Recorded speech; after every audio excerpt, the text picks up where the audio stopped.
Welcome back to part 2 of this home edition of Sounds Unheard Masterclass. My name is Jessie Marino, and today we are going to talk about expanding and opening up the idea of musical notation. I find that my notation has to change for each piece that I make, depending on what materials are being used in the piece itself.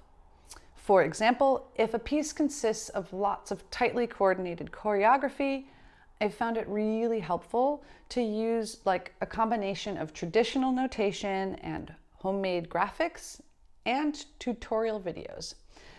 This is one of the most efficient ways that I've found to communicate to the musicians all of the macro and micro details of the composition, which would, under normal notational circumstances, take a lot of extra effort and a lot of unpacking of the kinds of details that can be communicated. So I find using pictures and videos alongside of traditional notation to be extremely useful in communicating my musical ideas. Let me show you an example. Here's an excerpt of a piece I made for Penguins, a percussion trio in Oslo, where they are asked to perform a rhythmic choreography with just their hands. So here's Penguins performing excerpts from the Flower episode.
Now let's look at the score for the clip that we just saw. Having a look at the bottom half of the page, the notation looks quite familiar. We have a fairly simple rhythmic beaming, but the note heads look quite different. All of the note heads, like in many Western contemporary classical music scores, are an indication of a different kind of technique. But because there's no standard notation for dancing with your hands on the top of a timpani, I had to come up with some new pictographic representations to top off the more straightforward notated rhythms. Let's have a look at the score key. Here you see the pictographs with text to describe each movement in words. You'll notice the directions at the top of the page, watch tutorial videos, and we'll get back to this in just a second.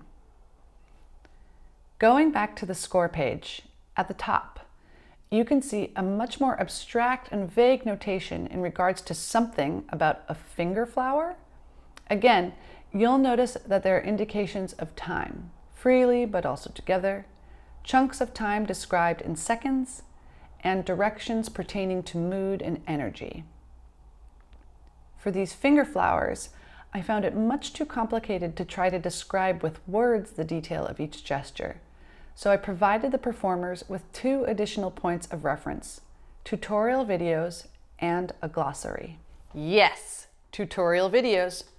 These have been a fantastic tool which helped me communicate more efficiently and accurately to the performers when I cannot be in the same room with them. So let's have a look. Spider fingers are using all 5 of your fingers to like with a flat hand to basically tremolo on the top of the drum. And you want to again use the heels of your hand to mute the drum. And just go as fast as you can. As you can see, these videos are nothing fancy. They're just instructive performance fragments which help to clarify all of the details about these gestures, which would be extremely complicated and, in my opinion, unnecessary to notate. Questions like how close to the head of the drum should your hands be, how much tension should you keep in your fingers, what are the resulting sounds of the gestures, are the movements sharp or flowing, how do these gestures start and stop in time? These are really easily answered with the help of these video tutorials. If we go back to the score key, you can see additional information in the form of a picture glossary. Here it shows the end pose of each finger flower from 1 till 9. This is provided to trigger the memory of the performer so they don't have to constantly reference the tutorial video, but can simply look up the pose in this glossary as a sort of refresher for their memory. Another piece that I'd like to show you is called Piece for the Middle Seat of an Airplane. It's a piece for 3 performers which focuses on restricted or uncomfortable spaces. I made this piece very, very quickly, in about 5 hours while I was on a flight from Chicago to San Francisco. So I decided to make my immediate surroundings the limitations of this piece. What kind of piece could I make if I was restricted to performing it from the middle seat of an airplane? So I made a list of all the possible physical gestures that I could make from this confined position. And because most of the passengers on the plane were sleeping, I decided that I wouldn't allow for the possibility to make sound or additional sound. Here's an excerpt performed by Line Upon Line Percussion, who premiered the piece.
Okay, let's have a look at the score.